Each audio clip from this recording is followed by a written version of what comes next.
Buenos días, Iglesia de Ciudad de Kenosha. ¿Cómo están hoy? Y apuesto que llegaron hoy con cara de confusión, preguntando si hay una boda el día de hoy. Y no, no hay ninguna boda esta mañana, pero vamos a hablar de una boda. Y pensamos que sería divertido animar un poco el escenario. Y saben, vamos a hablar del plan de Dios, no solo para una boda, sino también para el matrimonio que le sigue.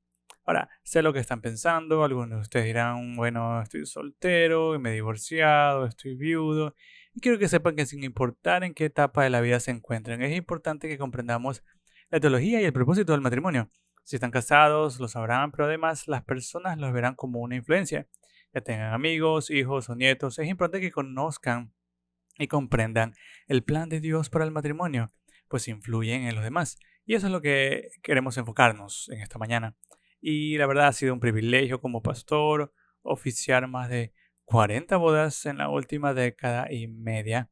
Las bodas son algo muy especial, es algo maravilloso y de hecho tengo aquí mismo frente a mí a una de nuestras parejas de recién casados y es un sello distintivo de uno de los planes de Dios, ya que no solo aumenta la población, sino que también es una muestra de su amor por la iglesia. Y por lo tanto es un gran honor poder oficiar esas bodas.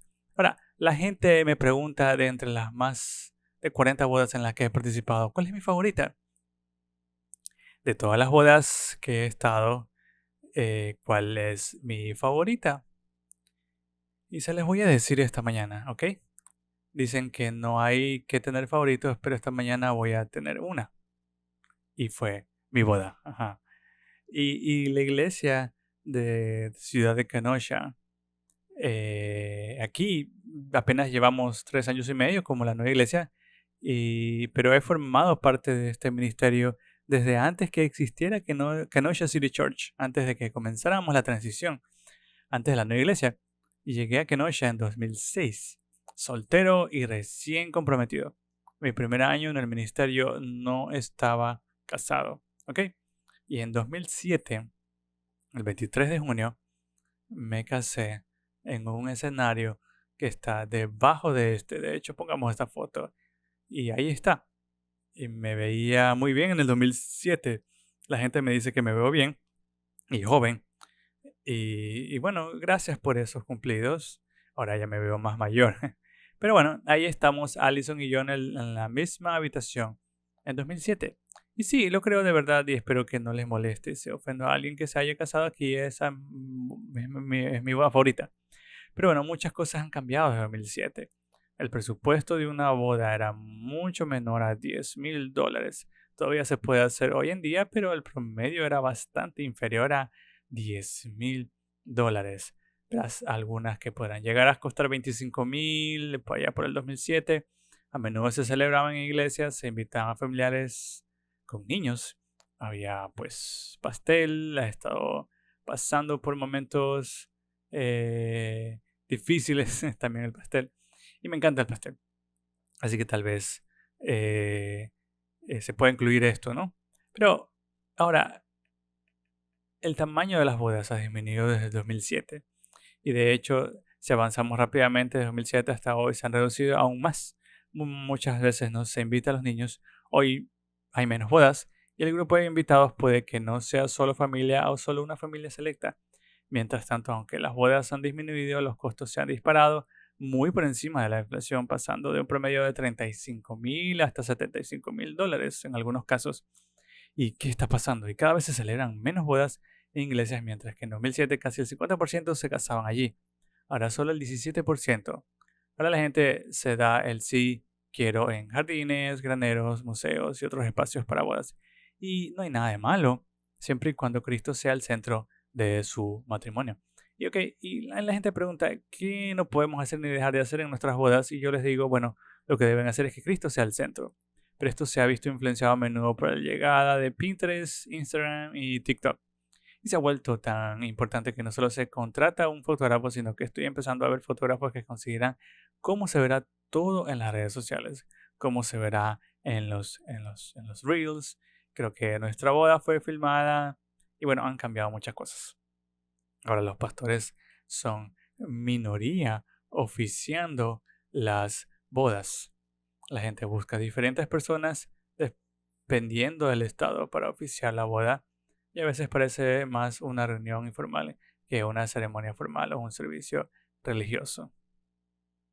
Y lo que también he notado, y voy a insistir un poco en esto, es que los votos tradicionales, esos votos de compromiso en los que uno se compromete a permanecer juntos en la salud y en la enfermedad, ¿ok? En la riqueza y en la pobreza, esas promesas tangibles que se pueden cumplir con un sí acepto y que se deben cumplir están cambiando. Ahora la gente los está sustituyendo por votos personales, lo cual no me parece mal, pero a veces el problema que tengo es que la gente se lee notas de amor en vez de un voto. Dicen cosas como, prometo que siempre te haré café por la mañana y prometo que siempre te arroparé por la noche y prometo que nunca me enfadaré contigo. Y yo pensaba, oye, ¿vas a romper todos esos votos alguna vez? Y bueno, los votos son importantes, muchas veces se están convirtiendo en cartas de amor sentimentales y sobre todo fuera de la cultura eclesiástica, porque en los últimos 20 años la cultura se ha secularizado enormemente, reemplazando lo sagrado con ideas seculares. Los testigos de la boda se han convertido en meros accesorios para redes sociales y la deidad a lo que se honra a menudo ni siquiera está en la lista de invitados. Y se estima que incluso en las bodas evangélicas de hoy, solo el 30% de los cristianos evangélicos, y con esto me refiero a cristianos que creen en la Biblia que se casan, solo el 30% presentará el Evangelio en su boda. Solo el 30%, en serio. Bueno, vamos a darle más importancia a esto. Si te has casado aquí, te daré una lección. ¿Quieres o no? Ok. ¿De quién se supone que es ir a la boda?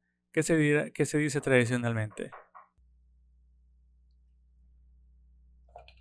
Y nunca es el novio, ¿verdad? Y bueno, se trata de la novia también, lo que es la boda. Pero en realidad debería ser también, o se debe tratar acerca de Jesús, ¿verdad? Incluso en nuestras celebraciones, si Jesús no está presente, si no se refleja en nuestros actos, reacciones y palabras, entonces la celebración carece de sentido y suele ser errónea, como cuando celebramos una boda. Y las bodas son dignas de celebración porque son un acontecimiento importante, honorable y creado por Dios. Y el matrimonio debe ser una celebración, pero Jesús debe ser el centro. Y al celebrar la boda debemos recordarlo. Creo que esta era la era de Instagram y TikTok, donde buscamos las mejores ideas para bodas. Debemos recordar que una boda es solo un día importante, pero es solo un día. Y el matrimonio es cada día que sigue. Y a menudo nos perdemos los días que siguen. De hecho, la idea principal esta mañana, al reflexionar sobre el matrimonio, es lo que sucede después del sí. Es lo que realmente define un matrimonio. Lo que sucede es lo que realmente define un matrimonio. Ahora, ¿dónde reside la mayor parte de nuestro estrés? En el día de la boda, en todos los preparativos y en todos los planes. Y quiero decirles esto adelante, debe ser un día para celebrar, debe ser un día en el que le dediques mucho interés y muchas ideas, pero tú te dejes llevar por la pompa y la circunstancia y pierdas de vista y verdadero significado del matrimonio. Y déjame decirte esto, la mayoría de la gente no va a recordar todos esos detalles, no lo harán, así que tenlo en cuenta lo que sucede después del sí acepto. Es lo que realmente define el matrimonio. Hoy vamos a responder algunas preguntas, una importante. ¿Qué dice la Biblia sobre el matrimonio? ¿Qué es el matrimonio? ¿Cómo podemos mantener a Cristo presente en nuestras bodas?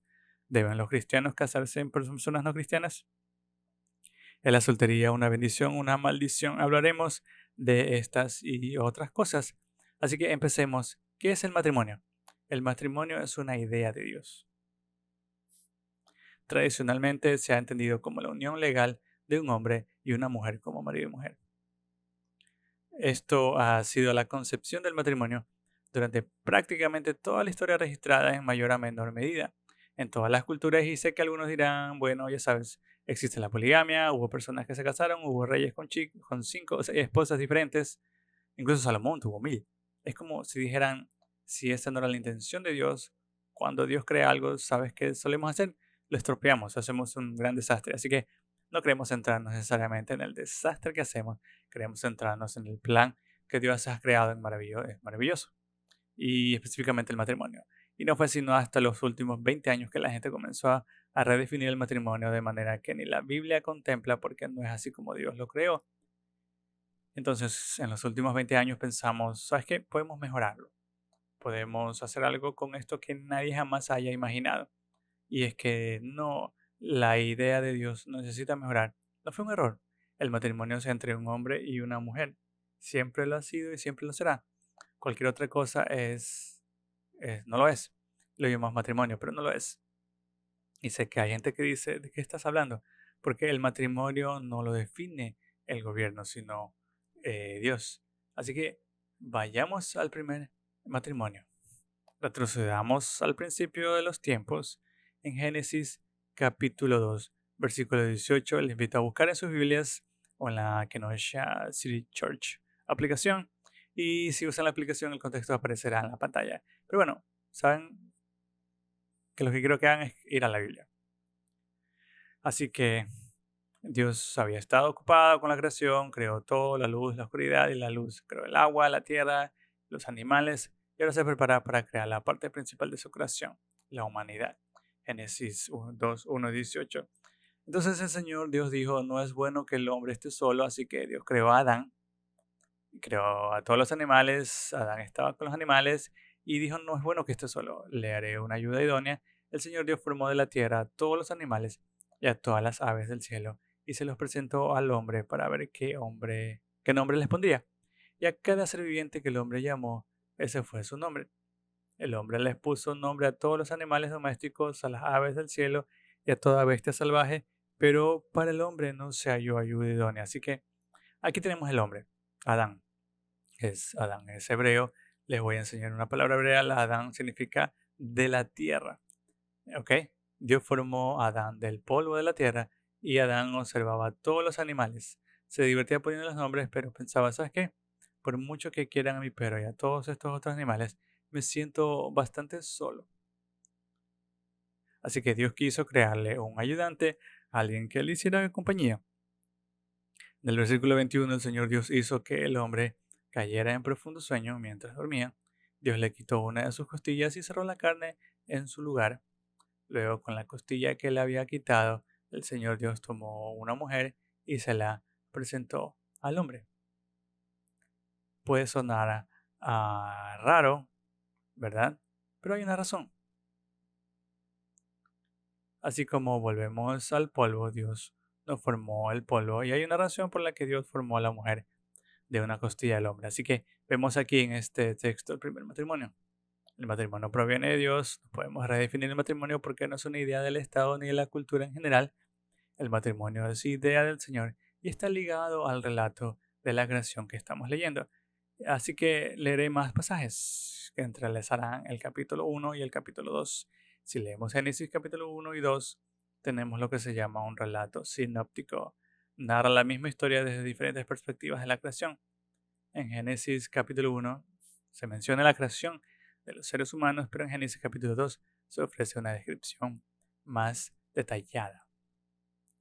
Así que Dios creó a Adán y le dio dominio sobre la tierra, es decir, la administración de la tierra. Él debía gobernar la tierra como creación de Dios y ser un buen administrador de ella. Por eso en Génesis 1:26 Dios dijo, hagamos al ser humano a nuestra imagen y a semejanza, él dominará sobre las pesas del mar, las aves del cielo, el ganado, toda la tierra y los reptiles que se arrastran sobre la tierra. Lo fundamental aquí es que fuimos creados a la humanidad, hombres y mujeres, a esa imagen de Dios. Seamos la única creación creada de Dios, insisto en este menudo porque no quiero que se nos olvide, ya que olvidamos que fuimos hechos a imagen de Dios. Nos comparamos con una parte más de la creación, un animal más, pero no somos un animal. Fuimos hechos a imagen de Dios y estamos llamados a gobernar sobre los animales. Con esto quiero decir que la tierra no fue hecha para los animales, ni fue hecha para que la habitáramos. El hombre les puso nombre a todos los animales domésticos, a las aves del cielo y a todos los animales salvajes.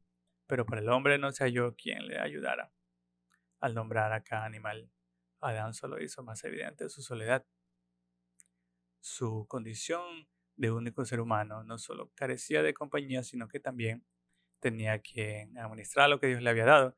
Así pues, Génesis 2:21 vemos que el Señor hizo que el hombre cayera en un profundo sueño mientras dormía. Dios le quitó una costilla y cerró la carne en ese lugar. Y luego, con la costilla que le había quitado, el Señor Dios formó una mujer y se le presentó al hombre. Dios hizo esto con un propósito porque eligió una costilla de Adán.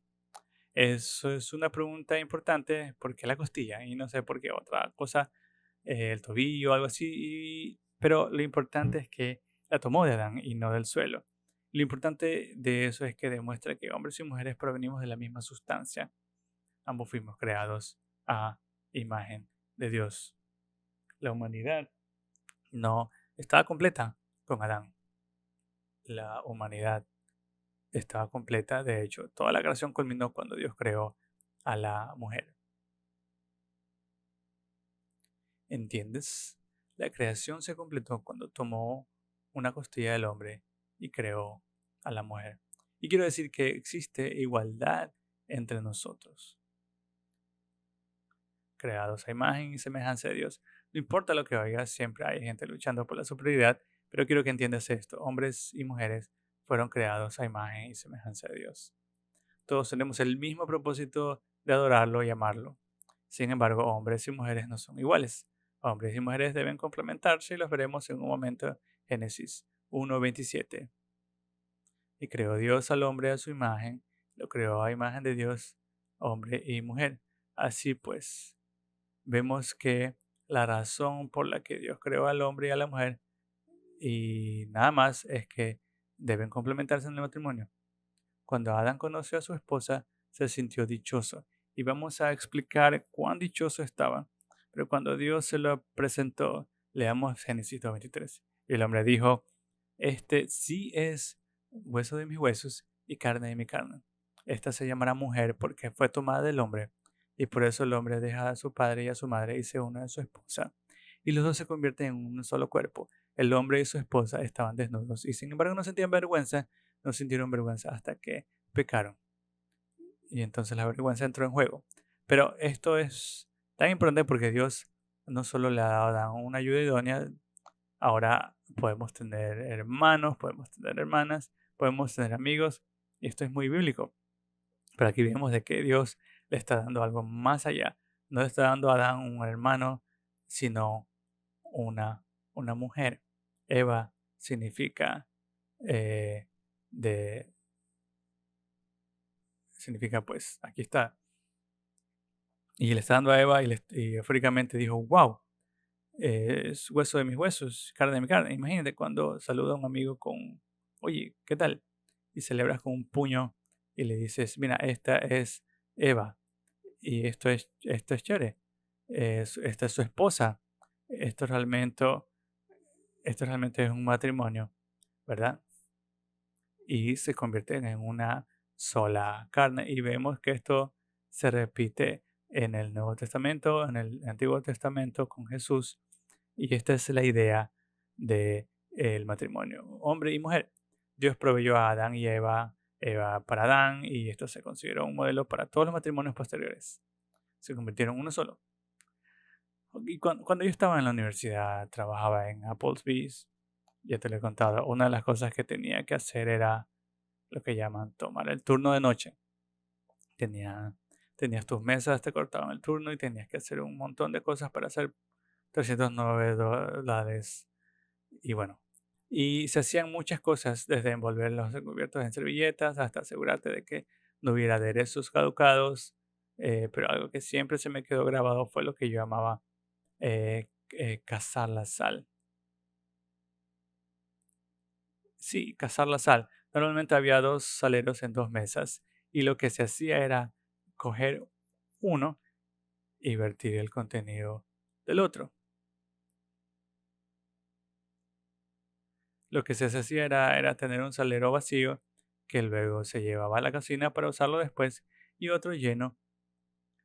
A esto le llamaba casarse con el salero. Ahora, qué palabra más rara, pero enseguida me recordó lo que dicen las escrituras. Los dos se convierten en uno. Ahora, ¿qué significa esto? No significa que al casarse una persona pierda su personalidad o su individualidad, no, en absoluto. significa que mediante la unión sexual se convierte en una sola carne, en una sola fe en el Señor.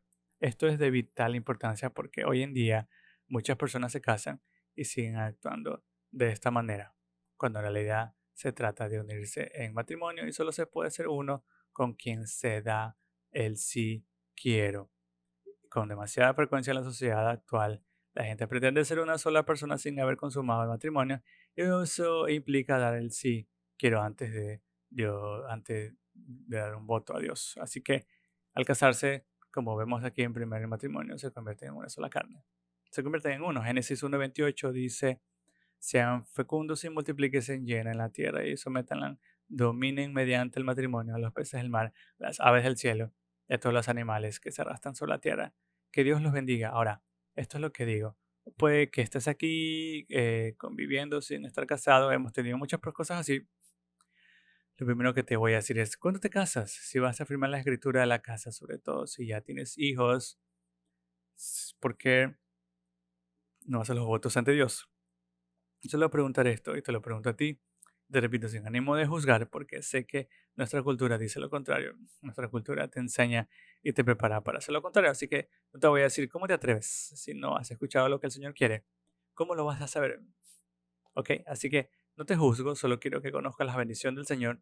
Deseas la bendición del Señor sobre tu vida. Esto es lo que te pregunto a menudo a todo el mundo. ¿Deseas la bendición del Señor sobre tu vida? Y digo, pues sí, es como, ok, entonces al caminar juntos como pareja, ¿desearían la bendición de Dios sobre ustedes como pareja? Sí, esto es lo que deben hacer entonces. Deben someterse a la bendición de Dios. Así que, vamos. Y sí, acepto ante el Señor y mis testigos. Hagámoslo y hoy les animo a que, si no están casados, viven o realizan los actos propios del matrimonio, sepan que deberían hacerlo juntos, bajo la bendición de Jesús. Hablando de matrimonio, vemos aquí a Dios hablando con Adán y Eva, diciéndoles que fueran fecundos y se multiplicaran.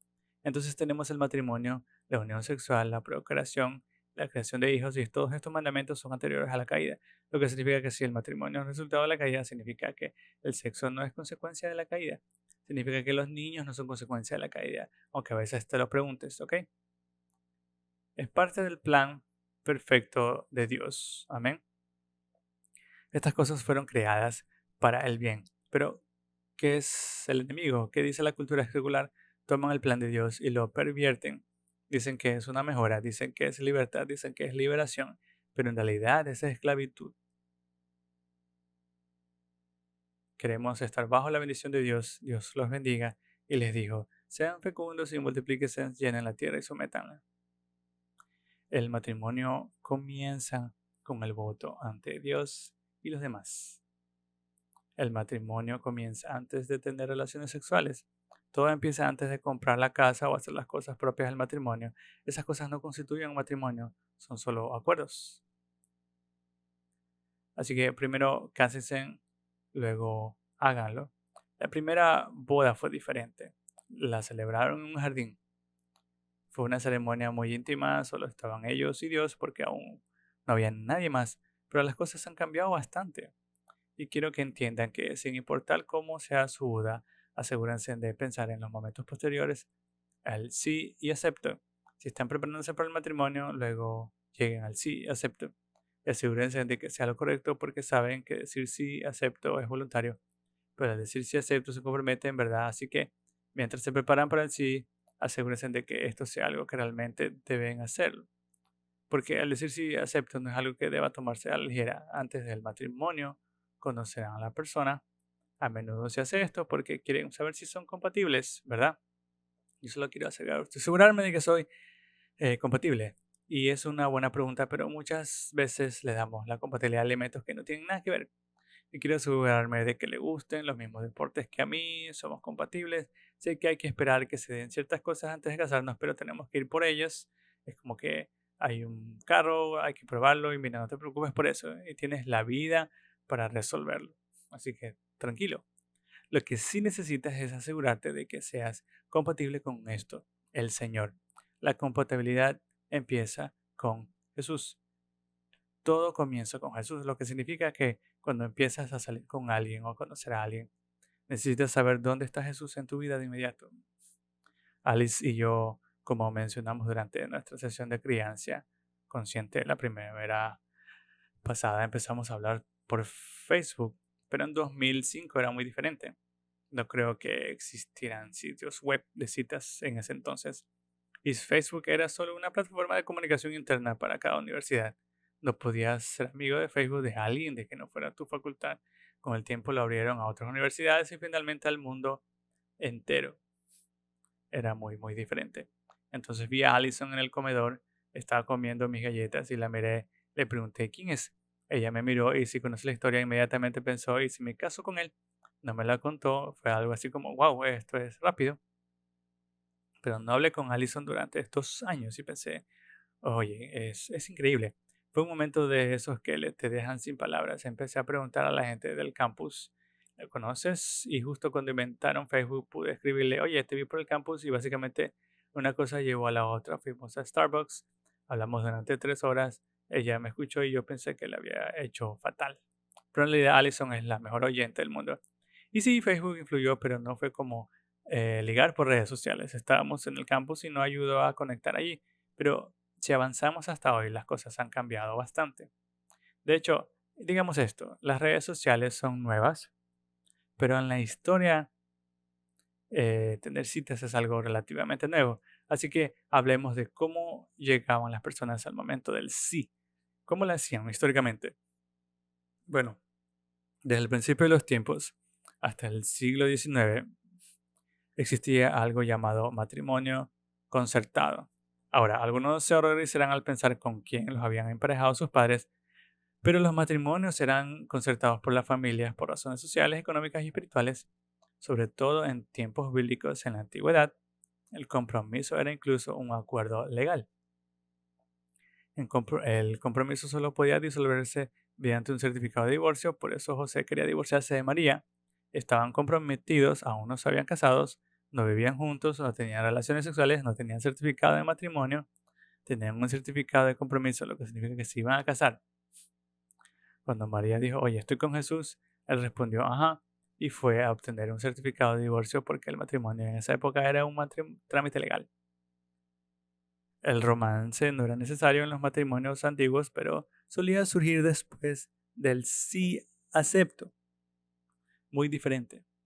Luego llegaron los siglos XIX, la gente tenía más libertad para elegir con quién casarse. Esto comenzaba cuando un hombre solía visitar a una mujer en su casa bajo la supervisión de sus padres. Así que si ven películas del oeste antiguo, como se llama, hablaban con los padres, era un noviazgo. Bajo la supervisión de los padres, el objetivo siempre era el matrimonio, no era algo casual, lo moral y el carácter seguían siendo muy importantes, sobre todo en las familias cristianas. Si alguien cortejaba a otra persona sin moral, solía ser en los bares. Así que, de nuevo, si no frecuentabas los bares y te juntabas con personas de dudosa reputación, cortejabas bajo la supervisión de tus padres. Y todo esto cambió en el siglo XX, especialmente en la década de los 1920. La urbanización, el auge de los automóviles y los trabajos asalariados les dieron a los jóvenes adultos más independencia que nunca. Se mudaron del campo a las ciudades y surgieron las primeras citas. Un hombre invitaba a una mujer a cenar, al cine o bailar en lugar de visitarla en su casa bajo la supervisión de sus padres. El término cita para referirse a una reunión se usó públicamente por primera vez en el 1896, pero en la década del 1920 y de 1930 las citas habían reemplazado por completo al cortejo. Ahora, avancemos rápidamente a las décadas del 60 y el 90. ¿Y qué pasó en los años 60? Se le llama la revolución sexual. Paz, amor, drogas, ¿ok? Pues muchas cosas cambiaron en los 60. El cambio más importante fue la invención de los anticonceptivos que separarán del sexo del matrimonio. Esto transformó las normas de las citas. Esto es solo un dato. Como resultado, la convivencia prematrimonial se volvió común, especialmente entre iglesias. Quizás ya no tenían un pacto o cosas así. Y en la década de los 90 todo esto dio un giro radical por la llegada de las citas en línea, especialmente en el surgimiento de Match.com. En el 95 Esto transformó las citas pasando a ser presenciales a un ámbito cada vez más digital.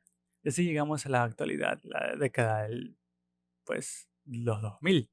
Esta década, los teléfonos inteligentes y aplicaciones como Tinder, diferentes aplicaciones visuales, aproximadamente 3 de cada 10 adultos estadounidenses han utilizado aplicaciones de citas.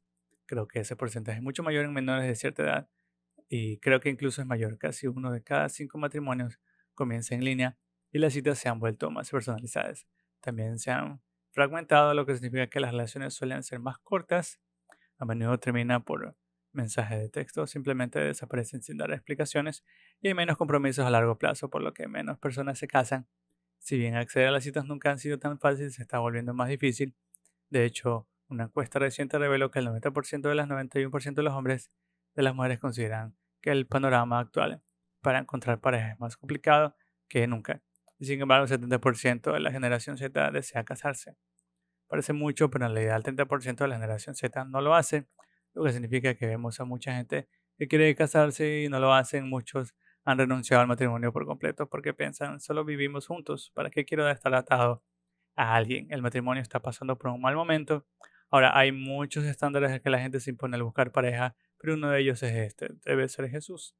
Es Jesús de corazón. Si buscas una relación y esa persona solo muestra una visión superficial de Jesús, déjame decirte que Dios es soberano, Él sabe lo que necesitas, no te conformes con menos. Entonces deberías casarte con alguien que comparte la fe, debes ser intencional en cómo buscas a tu futuro cónyuge. Y la respuesta es sí. Según Corintios 16:14, se unen en un yugo desigual con los incrédulos que tienen en común la justicia y la maldad. ¿Qué comunión puede haber entre la luz y las tinieblas? ¿Qué acuerdo puede haber entre Cristo y yo? ¿Qué tiene en común un creyente con un incrédulo? Esto nos dice aquí mientras Pablo se lo explica a la iglesia de Corinto. Y recordemos que los corintios habían cometido errores en la comunión, se buscaron en todo y también estaban arruinando sus relaciones. Y él les dijo algo que comprenderían: es una imagen agraria, una imagen de la vida en el campo. No se unan desigualmente. Y de hecho acá hay una imagen de lo que significa unirse desigualmente. Es un término agrícola, se refiere a los bueyes. Un yugo desigual se refiere a cuando hay un buey más fuerte y otro más débil y están atados juntos, y cuando uno es más alto que el otro, el buey más débil, más bajo, camina más despacio que el más alto y fuerte, lo que provoca que la carga de vueltas cuando los bueyes están uncidos de forma desigual no pueden realizar la tarea asignada. En lugar de trabajar juntos, se encuentran en conflicto entre sí. Esta idea de yugo desigual también puede aplicarse en las relaciones comerciales. Si vas a emprender un negocio, deberías pensártelo muy bien hasta qué punto estarías dispuesto a transgredir normalmente. Esto nos pasa a nosotros. En los 90 tuvimos la oportunidad de administrar, mejor dicho, de ser copropietarios de una tienda de videos. Mi padre, con visión de futuro, pensaba que las cintas de video no tenían futuro, creía que surgirían otras tecnologías que nos harían prescindibles. Esto fue en los 90 y bien por ti, papá. Pero lo más importante era qué hacemos con las películas para adultos, o qué pasa si esta persona quiere ir más allá de su clasificación. Él supo enseguida que si yo profundizaba en el tema podríamos llegar a un acuerdo, así que prefirió no hacerlo. Y me parecía genial tener un videoclub. Y pensaba, si alquiler es gratis, pero él vio las consecuencias y lo que esto podría llegar a ser. Podría convertirse en un yugo desigual. Pero este pasaje también se aplica propiamente al matrimonio. No deberíamos unirnos a un yugo desigual o a alguien que no conoce a Cristo o para quien Cristo no es prioridad. De hecho, la idea es que cuando se está en yugo desigual, ¿cómo se puede mantener la unión cuando uno ve en una dirección y el otro en otra opuesta? Apartemos esto para que no se caiga, ¿ok? Aquí tenemos unas imágenes potentes, ¿ok? ¿Qué pasaría? ¿Qué sucede ahora? ¿Qué pasaría si tomara la polaridad opuesta? No se puede hacer algo, ¿verdad? Y eso es lo que tratamos de hacer. Intentamos como que unir algo que incluso es hasta espiritual y que a veces lo podemos hasta forzar. No estamos, no debemos estar unidos si estamos en yugo desigual. Un amplio estudio del programa de desarrollo humano de Harvard reveló que la asistencia regular de servicios religiosos y sus prácticas se asocian con una tasa de divorcio del 50%. Como se puede observar, es imposible establecer una relación cuando son polos opuestos. Por eso no cabe duda de que la tasa de divorcio puede alcanzar el 80% entre quienes no comparten la misma convicción religiosa. Por cierto, no unirse en yugo desigual no es solo una sugerencia sabia, y vemos aquí que es una expectativa bíblica, un mandato bíblico. Ahora, algunos estarán pensando, oye, me casé con una persona no creyente, ok, hay mucha gracia para eso. Y cuando dices acepto, se establece un pacto. Y esto lo vemos en Corintios 7:13. Y permítame leerlo. Además, si una mujer tiene un marido no creyente y él consiente vivir con ella, no debe divorciarse de él, porque el marido no creyente es santificado por la esposa y la esposa no creyente es santificada por el marido. Y de otro modo, sus hijos serán impuros, pero en realidad son santos. Lo que Pablo dice en la iglesia de Corintios es, si tu cónyuge no es creyente, no debes abandonarlo, sino mostrarle tu conducta.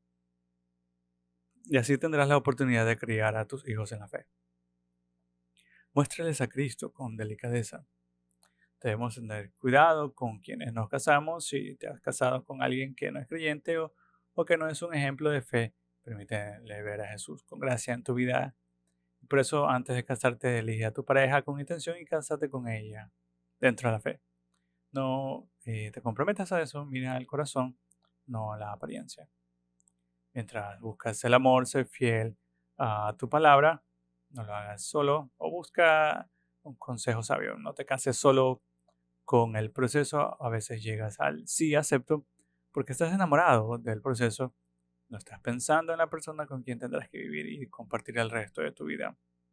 Así que hazlo en el tiempo de Dios. Si estás soltero, no te compares y pon a Jesús primero. Esto es lo que sucede después del sí acepto.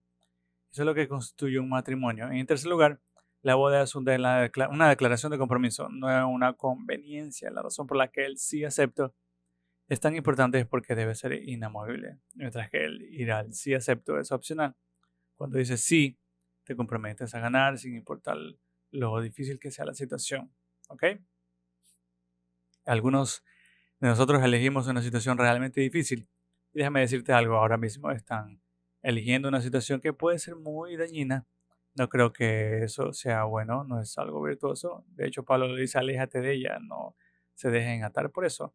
Pero si ustedes dos no eran creyentes o si lo eran y uno de ustedes se convirtió y ahora conoce a Jesús, mientras que el otro no, debes mostrarle a Cristo con delicadeza, porque cuando uno dice sí acepto, no es solo por conveniencia, ellos piensan, sí, esto ya no es conveniente, nos hemos distanciado, nos vemos.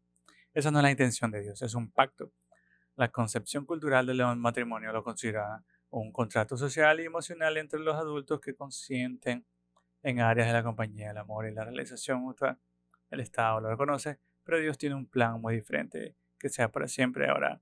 ¿Por qué no es para siempre? Porque el pecado ha entrado en el mundo, algunos de ustedes han sido víctimas del divorcio, algunos cayeron en pecado y fueron ellos quienes buscaron el divorcio. Y quiero que sepan que si están divorciados, hoy no son ciudadanos de segunda clase, sin importar las circunstancias de la vida. Un Señor lleno de gracia y misericordia, siempre dispuesto a perdonar.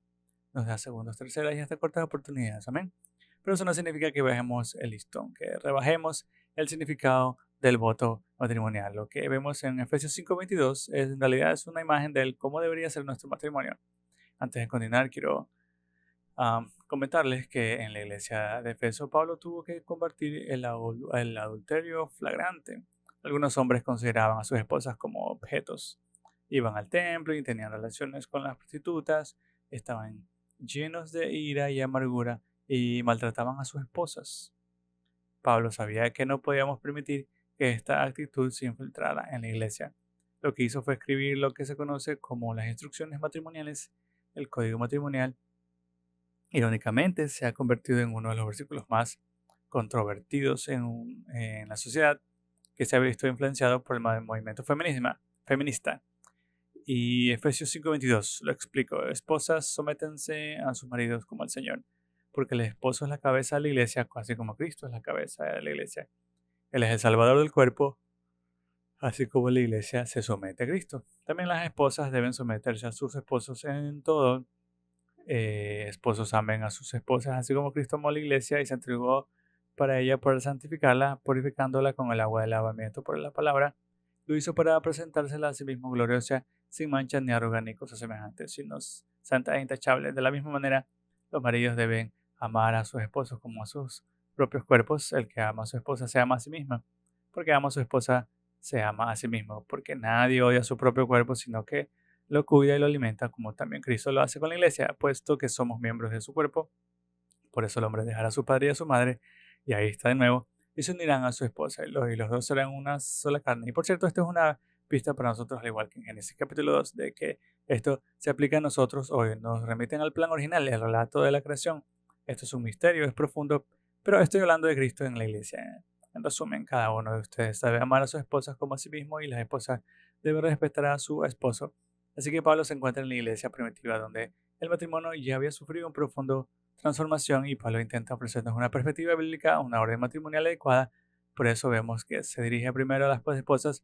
Hay una razón para ello, porque esposos y hombres, futuros esposos, quiero que sepan, esto desde ya van a tener una gran responsabilidad. Lo que les dice a las esposas aquí es que deben someterse a sus maridos. Eso es muy importante. Muchos pastores ya ni siquiera lo mencionan en las bodas. Incluso ha habido quienes me han dicho, ¿podrías por favor no decir eso? Y bueno, esta es la palabra de Dios, tengo que decirlo, lo que siento. La palabra griega, especialmente en Colosenses 3:18, es hipotasio, que significa someterse voluntariamente a la autoridad. No tiene que entrar en este matrimonio por la fuerza. Entras voluntariamente a este pacto, y al hacerlo debes tener en cuenta la jerarquía, ya sea que te trabajes en una empresa y tengas solo un organigrama, o estás en el ejército, sabes que existe una jerarquía que vemos aquí, es muy clara. Y dice, esposas, sométanse a sus maridos, ¿a quién? Al Señor, ¿verdad? Como al Señor. Fíjense, miren, el nuevo versículo 22 en sus Biblias. Esposas, sométanse a sus maridos como el Señor. Ahora, esa es una orden clara, primero al Señor y luego a sus maridos. Y de nuevo estamos en Efesios 5, 22, por si quieren seguir leyendo, ¿ok? Y vemos aquí que las esposas deben someterse al Señor como sus maridos. Hoy en día, con demasiadas frecuencias en Occidente, las iglesias están llenas de mujeres que lo dirigen todo mientras sus maridos se desentienden en los asuntos espirituales. No lo digo por ti, pero sí son algo diferente, es un problema muy grave. Y esposas, si tu marido ha intentado guiarlos, pero se resisten y quieres dominar, deja que los guíe. El liderazgo no se trata de ser el más inteligente, sino de tomar la iniciativa. Y hombres, ustedes deben tomar la iniciativa, aunque su esposa sepa más de la Biblia que ustedes. Tomar la iniciativa significa orar al respecto. Cuando sientan enojo o miedo, confíen en el Señor y oren. Significa hablar del Señor con sus hijos, significa darle prioridad al Señor en la vida de tus hijos. Prioriza al Señor en tu familia. Ve a la iglesia, involúcrate en la comunidad de la iglesia. Anima a tus vecinos a escuchar acerca del Señor. Y repito, amigos, esto no significa que tengas que ser el experto en la familia, simplemente significa que tenemos la iniciativa.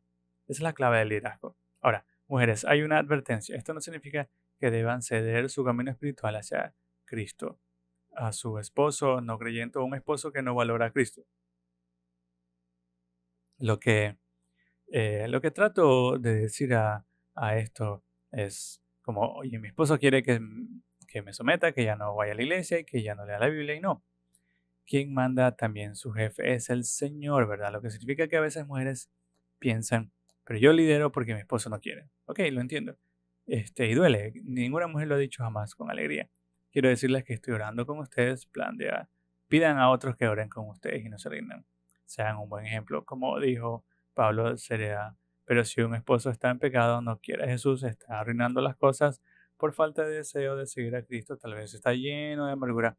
Tal vez simplemente está haciendo cosas contrarias a las escrituras. No permita que su esposo las lleve al abismo espiritual. Recuerden, tu primer jefe es el Señor, así que si tu esposo te dice deja de ir a la iglesia, deja de orar, deja de leer la Biblia, lamentablemente debes seguir yendo a la iglesia, leer la Biblia y orar a Dios.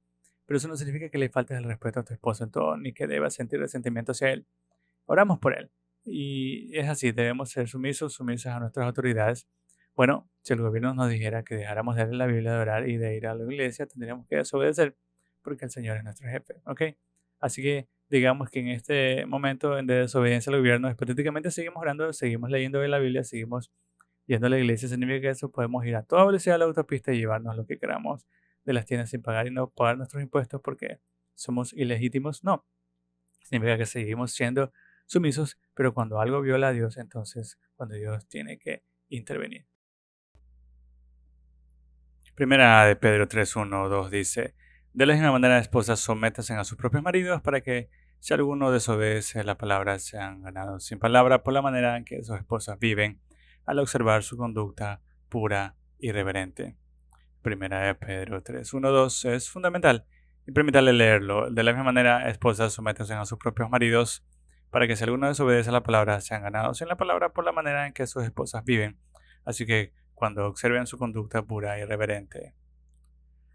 Ahora, maridos, hablemos de su papel. La razón por la que se les pide a las esposas que se sometan es porque se les pide que hagan algo muy importante. Efesios 5:25. Maridos, amen a sus esposas, así como Cristo amó a la iglesia y se entregó por ella para santificarla, purificándola en el lavamiento del agua por la palabra. Maridos, amen a sus esposas. Y en griego esto implica una acción continua. No se trata de decir la amé cuando le dije sí acepto, o la amo cuando, saben, no estoy haciendo lo que me da la gana. La amo solo en ciertas épocas del mes o del año, como Navidad o cumpleaños. No. Es una acción continua en las buenas y en las malas. Cuando uno quiere y cuando no. El amor es una decisión, incluso cuando uno no siente. Y es una acción constante. ¿Y cuál es el ejemplo de tu amor? El amor sacrificial de Jesucristo. Maridos, amen a sus esposas como Cristo amó a la iglesia. ¿Cómo? Entregándose por ella. Oh, Dios mío. Futuros maridos, hombres mayores que enseñan a los jóvenes, cualquier hombre en esta sala, cualquier hombre que me esté escuchando, quiero que sepan, tu amor debe ser el amor de Jesús en la cruz. Esto es todo lo contrario a la actitud de un machista exhibicionista. Aquí, yo soy el rey, sométete. No, eso no es lo que dijo Cristo.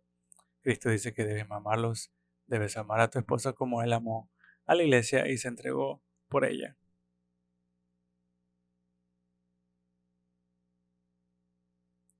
Si tu esposa es muy sociable y la menosprecias con tus palabras, no la estás amando. Si tu esposa adora al Señor con todo su corazón, pero la alejas de Él, no la estás amando. Si distraes a tus hijos de la fe eh, y no estás criando a los hijos como por el Señor, ¿qué debes hacer entonces? Sé como Jesús. Le maté a Marcos, Lucas, Juan. ¿Quieres saber quién es Jesús? Sumergete en el Evangelio. Observa cómo actúa, rodeate de personas que sigan a Jesús juntos, porque ninguno de nosotros lo hará bien. Por eso tenemos el ministerio de hombres, ninguno de nosotros lo hace bien. Hay veces que nos equivocamos, ¿verdad? Pero la cuestión es esta: si vamos a seguir a Cristo, la gracia nos impulsa en el camino. Los hombres deben ser líderes y guiar hacia Cristo en la familia, orando, compartiendo su fe y su liderazgo en la iglesia, criando sus hijos en la fe y hablando de Jesús, donde quiera que vayan. James Montgomery le expresó así: ninguna mujer se resistiría a un hombre dispuesto a morir por ella. Los esposos y las esposas deben complementarse. No son iguales, los hizo diferentes roles, y Dios los creó de esa manera. Y por cierto, se completan el uno al otro. Es una película, de hecho, de 1997 de Tom Cruise. Como tú me completas, dice esa parte de la película. Eso no está en las escrituras. Dios te completa, Él es el centro de todo. Y cuando Él es el centro, puede amarse mejor. Cuando aman más a Dios, pueden amarse mejor entre sí. Así que la comprensión bíblica del matrimonio es esta: es un pacto, es la unión para toda la vida entre un hombre y una mujer. Y el divorcio en la realidad de un mundo quebrantado. En un mundo donde la tasa de divorcios es del 40%, en realidad ha hecho bajado. Y Jesús habló con los fariseos sobre el divorcio. En Mateo 19:8 les dijo: Moisés les permitió divorciarse de sus esposas por la dureza de su corazón, pero no siempre fue así. El divorcio no formaba parte del plan de Dios. Si te has divorciado, quiero decirte esto de nuevo: no eres una persona de segunda clase. Dios te da otra oportunidad. Si te divorciaste porque alguien te dejó, lo siento mucho. Le has pasado a seres queridos y es desgarrador. Pero si te has divorciado por pecado, lo diré una vez más. Si aún no te has arrepentido, puedes hacerlo. Puedes comenzar a vivir una vida que agrade a Dios. Sé que muchos se han equivocado, pero hoy caminan con todo su corazón en Cristo, porque por su misericordia se renueva cada mañana. Eso no significa que las consecuencias del pecado de tu vida pasada no te perseguirán. Esa es la realidad del pecado, pero puedes ser perdonado. Puedes permanecer firme sabiendo que Dios aún puede usarte, pase lo que pase, y puedes ser transformado y vivir una nueva vida. Recuerda que mientras la sociedad se centra en el día de la boda, lo que sucede después del sí acepto es lo que realmente constituye un matrimonio. Y cuarto punto, vamos a abordar estos dos puntos rápidamente. El sexo fue creado para el matrimonio. Es necesario decirlo, Hebreos 13:4, el matrimonio debe ser honrado por todos y el hecho matrimonio mantenido puro, porque Dios juzgará a los fornicarios y adúlteros. La unión sexual es para el matrimonio entre un hombre y una mujer. El sexo fuera del matrimonio es pecado. No porque Dios sea un aguafiestas. Por ejemplo, ay Dios mío, que no puede ser. No es porque Dios diseñó el sexo para sellar un pacto, no para iniciar una relación fuera del matrimonio. La unión sexual te une a tu cónyuge después de que se dan el sí, acepto, en público. Los estudios demuestran que las parejas que reservan el sexo para el matrimonio suelen tener mayor satisfacción marital y menores tasas de divorcios. Quienes tienen relaciones sexuales antes del matrimonio tienen, por consiguiente, un 25% más de riesgo de divorcio que quienes esperan hasta el matrimonio. Y algunos pensarán, bueno, supongo que ya hemos fallado, ¿para qué seguir intentándolo? Y no, empiecen a obedecer a Dios hoy mismo y no tienen por qué hacer una estadística. Vivir su sexualidad según la voluntad de Dios es en realidad un acto de oración hacia Él. 1 Corintios 6:18 se dice, huyan de la inmoralidad sexual, cualquier otro pecado que una persona cometa queda fuera de su cuerpo, pero el que comete inmoralidad sexual peca contra su propio cuerpo. ¿Acaso no saben que su cuerpo es templo del Espíritu Santo, quien está en ustedes, el que han recibido de parte de Dios?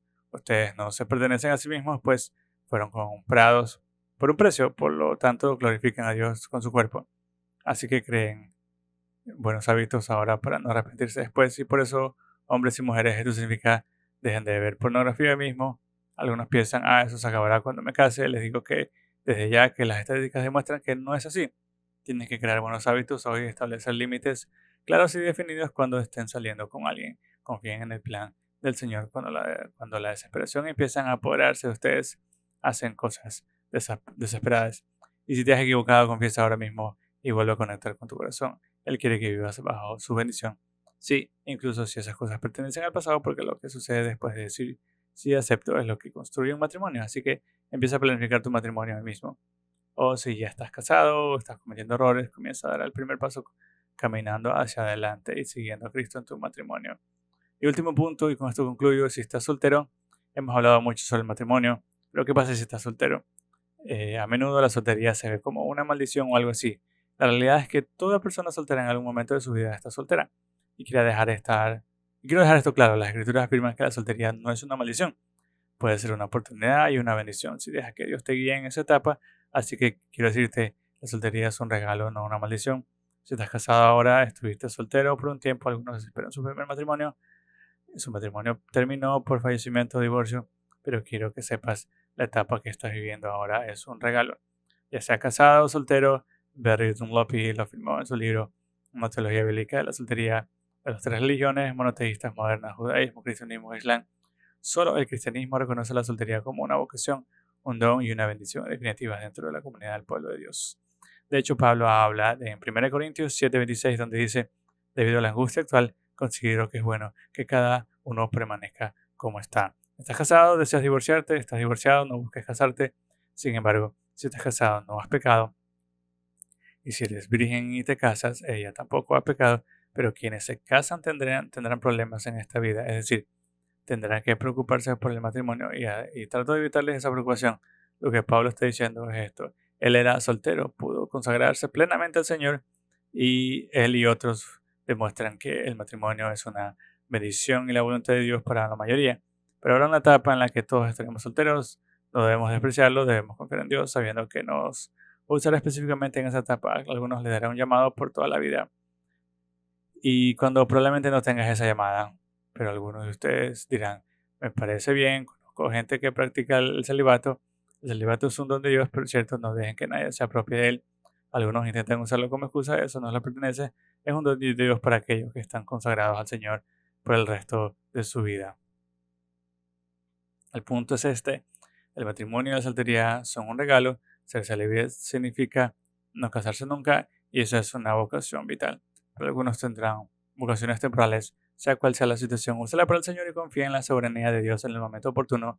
No permitas que nadie te presione para que dejes la soltería. Deja que Dios ponga fin a esta etapa. La soltería te permite entregarte al Señor de una manera única.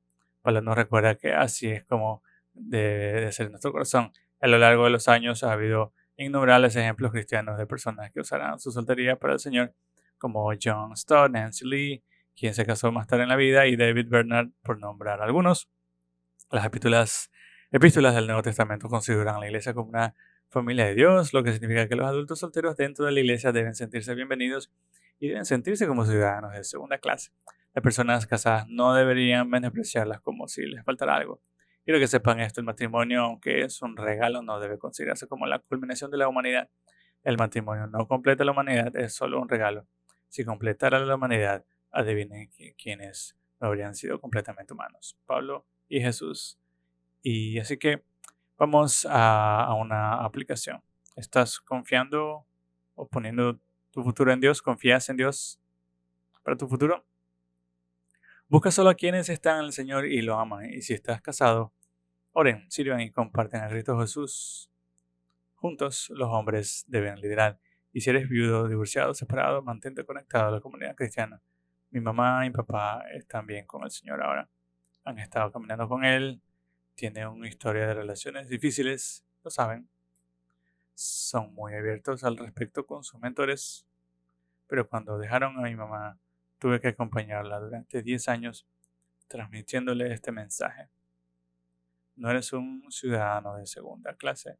Dios te ama y quiere usarte de maneras que nunca antes habías imaginado. Tuve que decírselo casi todas las semanas.